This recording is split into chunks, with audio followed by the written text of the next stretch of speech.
Hey guys, it's Scott here from Zone My God Play, and today we're doing a quick look and unboxing at Shin Gundam Musou for the PS Vita. Now, in case you didn't know, Shin Gundam Musou is basically Dynasty Warriors Gundam 4, and it's available in Japan on the PlayStation 3 and PS Vita, but today we'll just be taking a quick look at the PS Vita version. So to start off with, we'll have a look at the front of the packaging. As you can see here, we've got the Gundam Unicorn Gundam from Mobile Suit Gundam, the ZZ Gundam top right hand corner, as well as another Gundam just behind the sticker, which I believe is used to say that there's some DLC vouchers on the inside, but I'm not 100% sure. On the spine we've got the name of the game in Japanese kanji, and then on the back, all in Japanese writing, brief synopsis of the game and a couple of screenshots, as well as technical specifications for the game. And quite interestingly, it also lists PlayStation Vita TV compatible, which is not something I've seen on any other PS Vita Japanese games I've bought recently. So, get this cellophane unwrapped and then we'll take a look at what's included on the inside. But being it's a PS Vita game, I wouldn't expect too much other than a brief manual and a game cartridge. So once the cellophane's off, when we have a look on the inside, as I mentioned before, we've got a brief manual explaining what the controls are or what the button commands are. And looks like I was right, as here's a voucher for some DLC content. So two pieces of paper included. One is a brief overview of the controls and health and safety warnings, as well as age ratings. Pretty cool to have these included, but I doubt if I'll ever have a look at it other than today. Second piece of paper that was included was exclusive DLC content, which, as you can see, looks like a Kumba Bear or teddy bear version of a Gundam, which is quite comical. And then finally, the centerpiece of this game is obviously the game cartridge itself, which has the game logo and the picture of the Unicorn Gundam on the front. So it's about what you expect from a PS Vita release, especially for a standard edition version. So not much really to say, really. But now that we're taking a quick look at the contents of what the PS Vita version has to offer, we'll take a look at the game itself.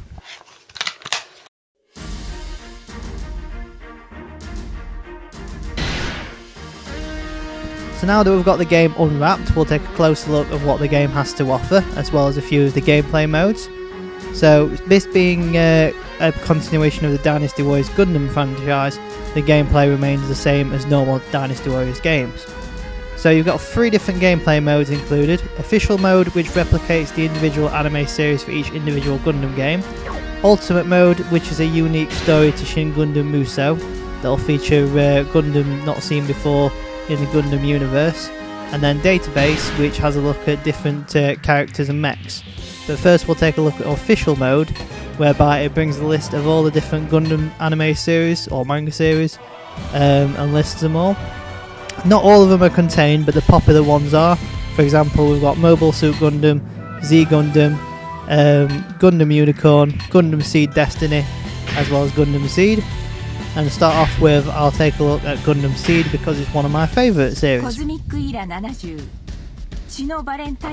So before you get to the actual gameplay, it gives you a brief overview of the Gundam Seed storyline. So in this case, it's the battle between Zaft and Earth Federation forces. I think it's Earth Federation anyway. All of which is presented in Japanese and narrated in Japanese, so there's no English subtitles or English voiceover options. But if you're familiar with that Gundam storyline, then it shouldn't present too much of a problem, as official mode directly follows the original Gundam series storyline.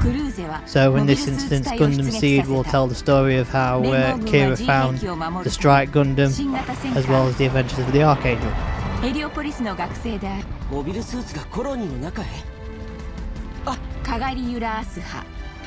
As you can probably tell, I'm skimming past all the actual voiceover text. So the game does actually feature proper full-length voiceover rather than just cutting out or just text on the screen, which is a pretty nice feature. But for the purpose of this video, I'm just skipping it all just to get directly to the cutscenes and gameplay.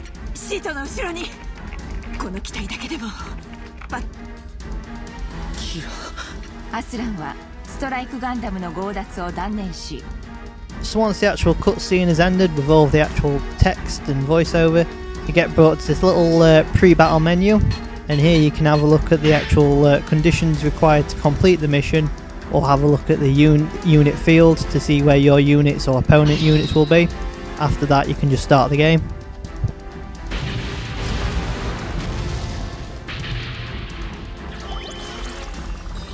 Gundam.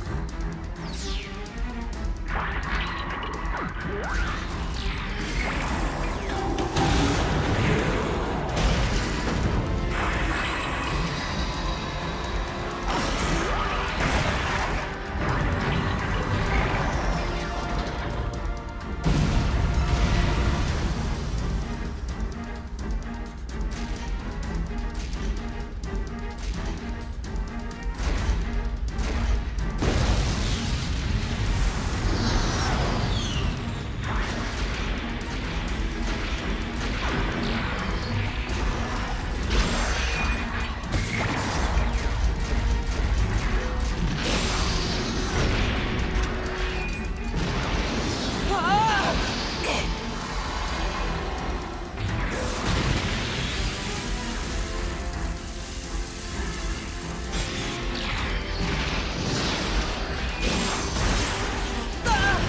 まだむちゃくちゃだ。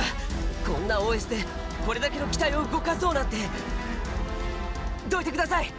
早く。